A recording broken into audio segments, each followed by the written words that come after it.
So the story of cultural dialogue or intercultural dialogue starts in my life when I was 18 or 19.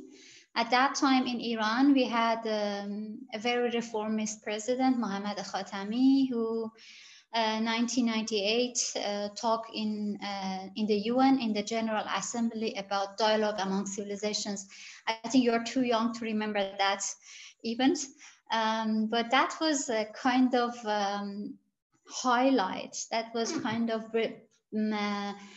distinguishable discourse, because before that Iran was mostly introduced into the world through radicalism and terror, Islamic revolution, anything which has to do with politics.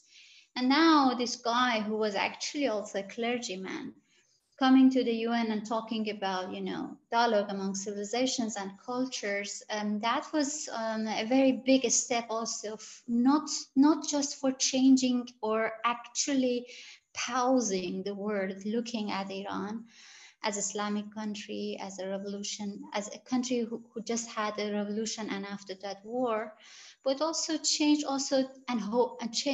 also created hope inside Iranian society. And I was also very young at that time. It really truly changed my life, because after that I really chose to fight to go for journalism in my university, and after that I became journalist, NGO activist.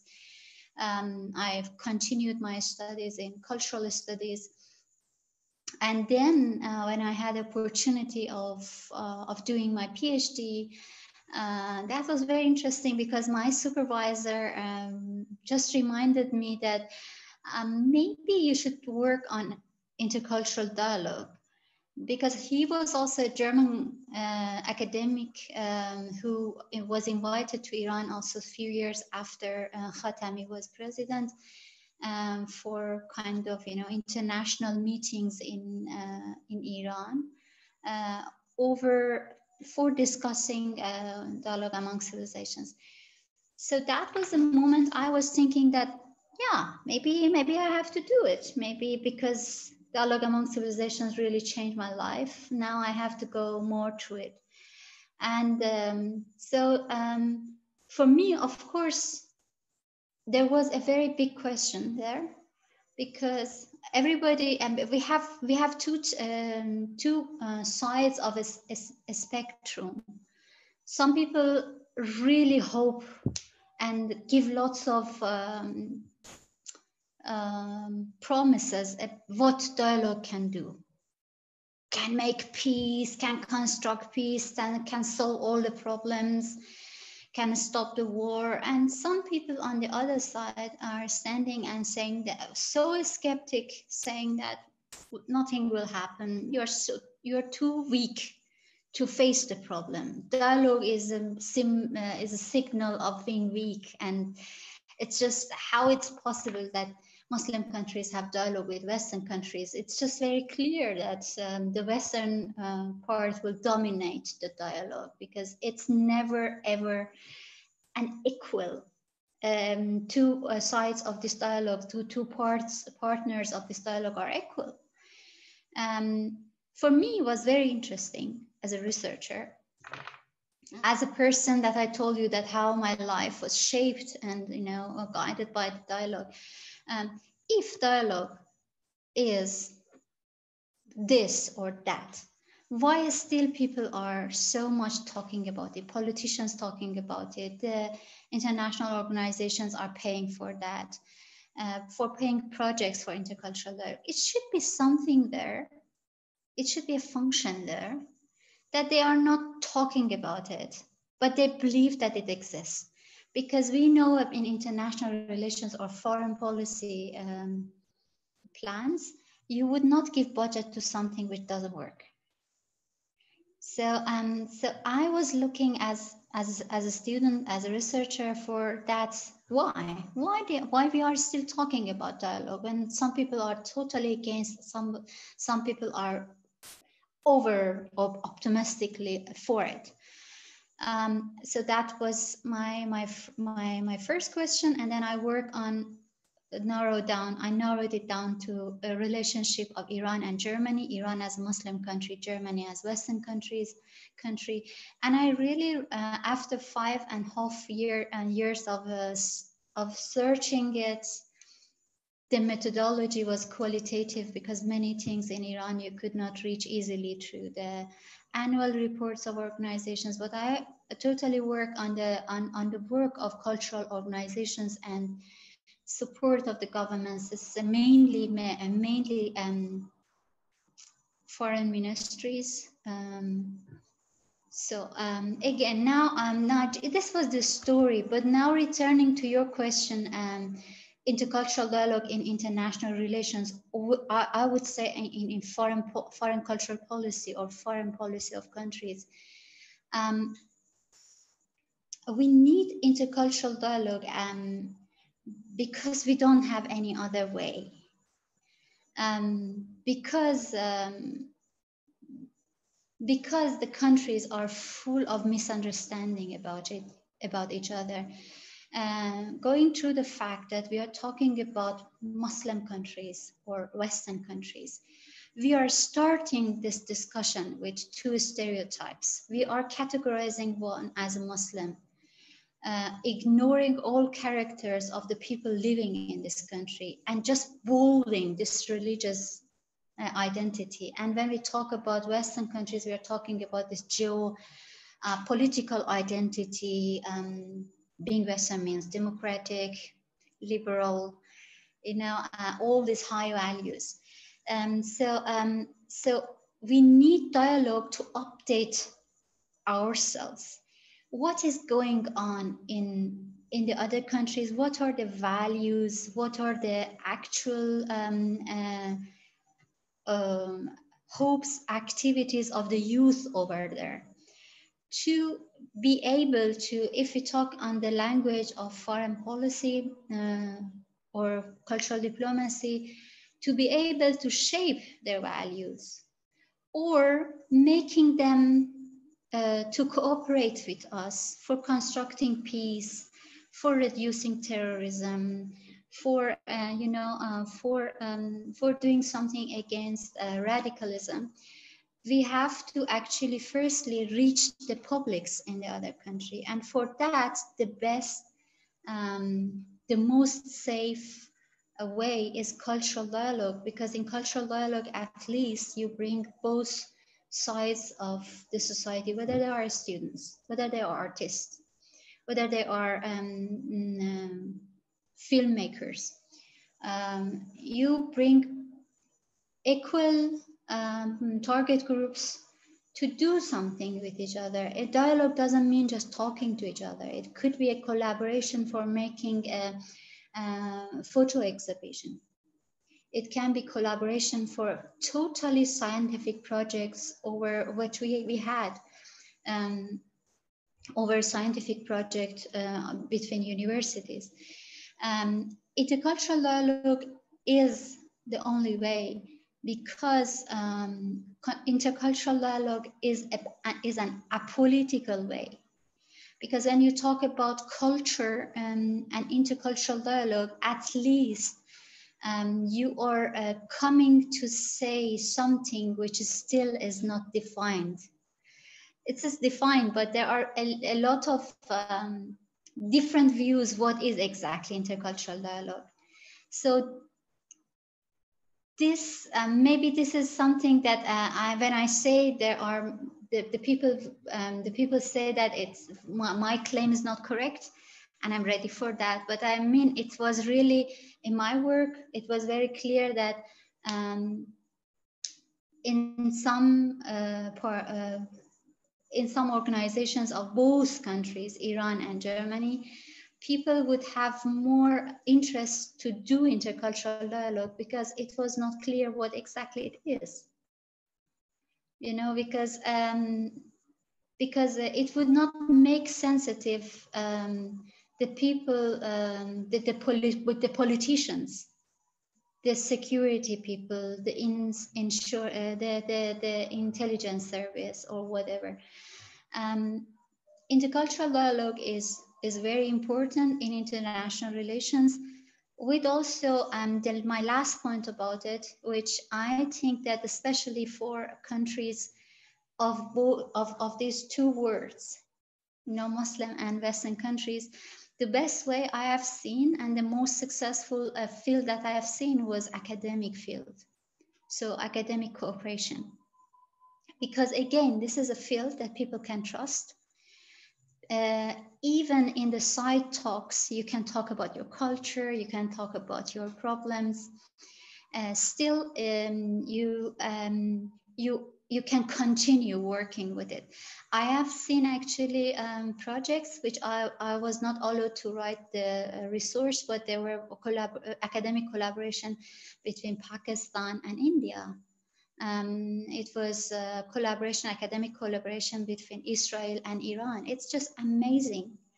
And this is how the countries can keep track what is going on in what are the social dynamics of this country. So not misjudging it in time of important diplomatic decisions. So I think one of the best examples of supporting Iran in time of the nuclear deal, which was signed before the Trump, was that Germany very much accelerated and fostered the negotiations in a positive way, because simply Germany had lots of cultural information and knows about social dynamics in Iran. So that was one of the examples how intercultural dialogue actually could construct a positive way for peace.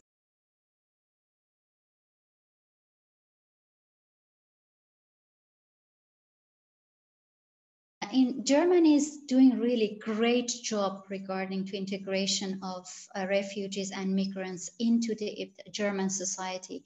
And one of the works that they are doing is they are strengthening a new line of young people who are migrants, but they know German well.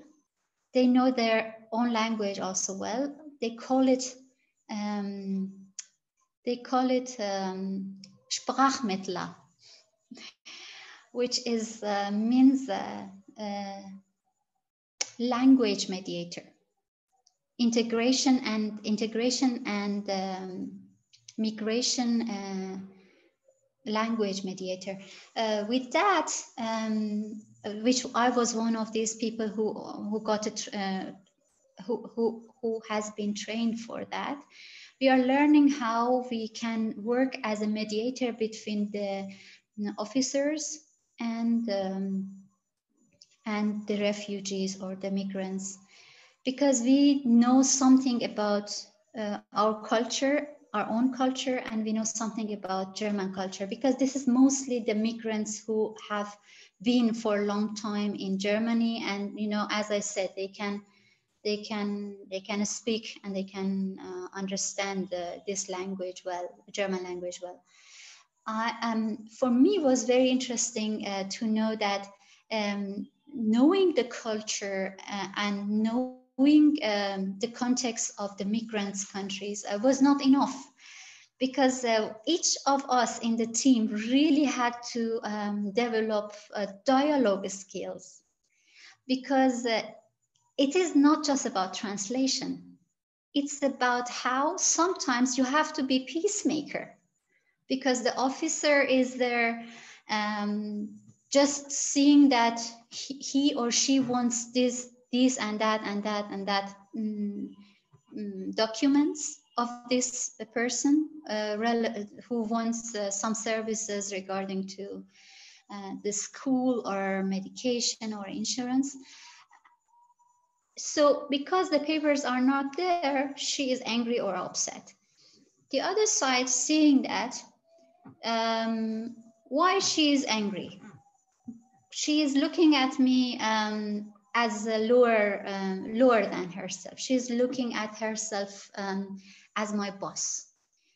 So this stereotypes or this very superficial information about each other maybe this refugee even didn't understand which papers she should bring. How do you know? How do you check she exactly knows what should she bring? Is she convinced that she should bring this paper or not? Because maybe she thinks that because refugees are coming from different backgrounds, countries, and some of these countries are in the background of this refugee, they are controlling too much, everything. Pass of your father, pass of your mother, how many children do you have? And sometimes these refugees feel that they don't want to give this information. So, convincing them, again, you have to open the ways of dialogue. And this is, again, because we are talking about two new cultures to each other, because in intercultural dialogue or intracultural dialogue, we always should talk about similarities and differences. So we don't have absolute different cultures. Every culture has something in common with other culture. In all cultures, mothers love their children, respect the elders. So again, you need to bring and make this dialogue between these two sides. And you have to sometimes be even the peacemaker.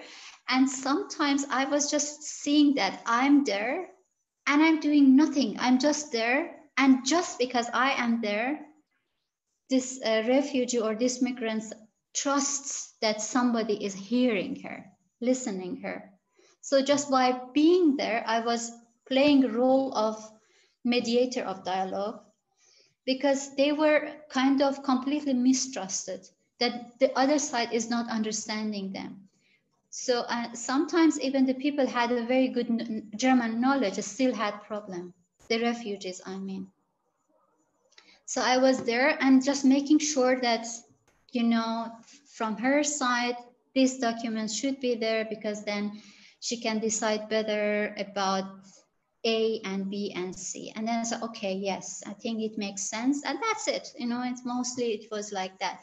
I had the case, that there was a Nigerian woman, her child with 18 days had a breathing problem. And she had a big problem with the insurance, health insurance, big problem with the hospital. I was there. And she was, the moment I came from the door, she started to laugh, stop crying. She was so happy that, for example, I'm not German, and I did PhD, so I show that even migrants can be successful, and she needed some type of support to see that she is not alone, and then she could make this communication without any problem. So she did not let this communication happen just because she herself had some stereotypes that the other side, the nurses or the officers of insurance, health insurance, are treating her racistly. So I was there, and by being there as myself immigrant, she started to understand other side, that yes, she should not always, for example, turn on the heating system, because the heating system or specific temperature is bad for her baby. So before that, she was thinking that they want to turn off the heating system because they are against her child, because Germans are racist, So again, you are working with these stereotypes. So that was, I think I had some easier than comparing other colleagues who work as a language mediator, because I was familiar with the concept of dialogue, that if both sides of this communication feel that they are equal, many problems will solve. If just these two sides start to understand each other, many problems will solve.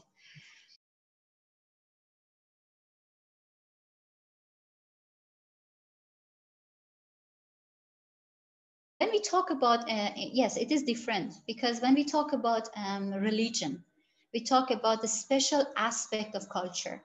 So if we define culture, what culture is customs, languages of a country, of a nation, or some of the people who feel common in the language, in the cult, in the arts, in the history, also in religion. But when we talk about intercultural dialogue, automatically many aspects of culture comes and to play a role. But when we talk about interfaith dialogue or interreligion dialogue, we specifically talk about religion, specifically talk about the specific aspect of culture. Practically saying that people who are experts or theologue are making groups to talk to each other, like Christian Islam, Christianity and Islam dialogue, like Buddhism, Islam dialogue, like whatever. Jewish, we have that Jewish, Muslim, Christian dialogue. Mostly we see it in the context of tensions between Israel and Palestine. So what's the function? The function is that these people are trustable. For I would not say most of the societies or most of the population of a society, because it's wrong. Because but considerable portion of the society are trusting these people. Because, for example, in a society like Germany, people are not traditionally religious. So they have respect for religion, they have respect for church, but they are not necessarily part of the church. But that doesn't mean that other parts of the Europe is like that. This is one of the mistakes that some people think that all the West are the same, when they are not, specifically regarding to religion. But when we talk about Iran, again, when we talk about religion and Iran, we have to be very cautious that not necessarily after the revolution, religious people are trustable for people. Because making a government, a political system, with labeling it with religious has a danger. And the danger is that any mistake that the political system makes, people automatically relate it to the religion. And that is something that happened in Iran. So, but when we talk about intercultural dialogue in sense of international relations and foreign policy, we are not necessarily talking who people like. We talk who politicians trust, or who politicians are convinced that are trustable groups. For example, I'm Minister of Foreign Affairs Ministry of country X or Y, and I think that for intercultural dialogue, that would be good to have professors, philosophers, filmmakers as a very trustable groups of intercultural dialogue. And you, Rehana, you are a Foreign Affairs Minister of country Z, and you think that in your country, religious leaders are trustable. Or you think that for having a good, successful dialogue with the world, religious coalitions or religious groups will be successful. You never reach me because I did not invest my cultural dialogue on my cultural groups, on my religious groups. You invested your cultural dialogue on your religious groups. You never reach me because I'm sending philosophers, filmmakers, and students. You are sending your religious leaders. Your religious leaders coalition or groups are meeting a lot of other countries, having lots of successful understanding in their culture, in their travels to each other country, but we are not meeting each other.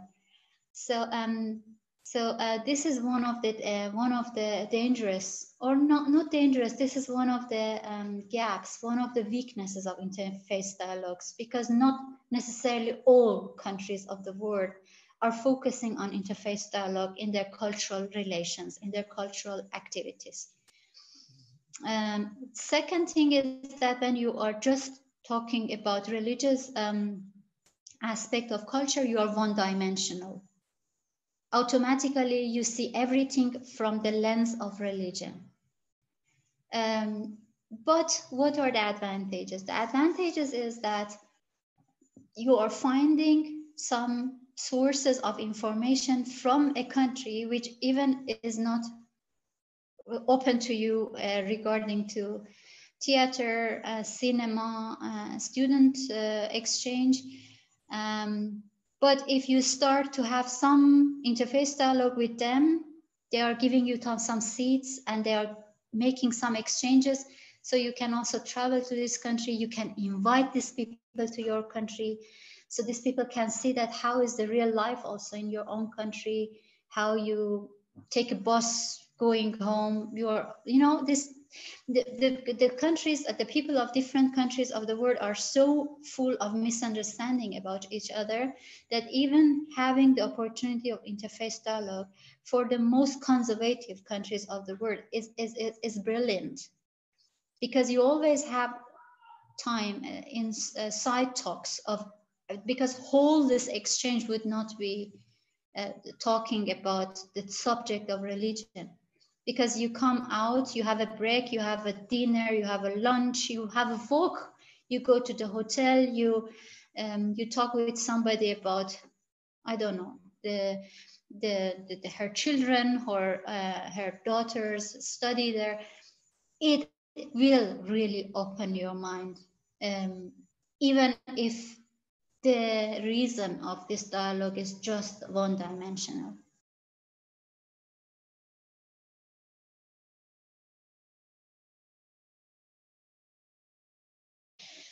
Well, I have to be very cautious about fluency, because I still think that I'm not that much fluent in German. I think I have a good knowledge in Urdu. I have a good knowledge, fair knowledge in Arabic. I'm very good in Farsi because it's my native language. I'm very good in my mother language, which is Gilaki. It's a very minor language, maybe 3 to 5 million people are talking in this language. I think, but I think it doesn't matter if you are not even fluent in second and third and fourth language. I think this is my knowledge, this is my experience. I think having fair knowledge of a language, firstly, is wonderful, because it will firstly make you confident in relationship, in communication, because you don't feel that you are in another planet. But imagine that you are in a train for a 1 week travel and everybody is talking with a language which is just a language of people of moon. You start to not hear them, even if they talk, even they are loud. So I think the first very, very important thing in intercultural dialogue is having a very perfect feeling inside this communication. And that, I think, even fair knowledge of a language would give it. But the secondly is a very, I'm just smiling because I have many times, I have this experience that I start the communication with somebody, and this person expects that I speak in German or English, but I speak in Arabic or Urdu or Farsi. And then they completely, the face will open, they smile, they start to help to smooth this communication. And you know that in any communication, you need a time to make trust. And if you know the language, or you have some knowledge of this language, this trust will come quickly. And this was really my experience in Arabic countries. I have been in Lebanon, I have been in Morocco, I have been in Tunis. And I just could, very, very basic things I could say, but people were so happy. And people were just like, okay, this is really good. And then the rest I will manage. And then they really tried to use their own English to help me, just because they had this feeling that I took the first steps for the communication. And in Urdu, this is different, because I'm living now in Pakistan for more than 1 year. And I'm working here, you know, it's just I'm working here. And it's very correct that the official language here is English, but just maybe 20% of the people of this country are speaking in English, mostly speaking Urdu. But even Urdu is for huge part of this population's second language. It's the longest story, but there's still many people who know something about offices, something about the schools, something about university. They know Urdu. And it's very helpful, because I understand more the context, because maybe people are nice to me to talk to me in English, but they don't talk to themselves in Urdu. And this really, if I would not know Urdu, I think I would miss most of my context. And I'm working on development, social development. And so when we talk about social development, when we talk about, again, intercultural dialogue, we talk about understanding other side. If understanding other side has some delay, it would not happen. The real dialogue never would happen. So that means that I'm sure that I understood the other side, or I'm never ever sure that the other side understood me. So I have always this very cliche answer to say that language is a window of knowing other cultures. You learn a lot. Like we started this dialogue, Rehana, with the meaning of your name. And see how much is different when people are not really reacting, communicating with each other, just like two people who are tasked to talk to each other, but they have some emotions, they have also some understanding, some histories behind of this communication, even the history that we are not aware of it.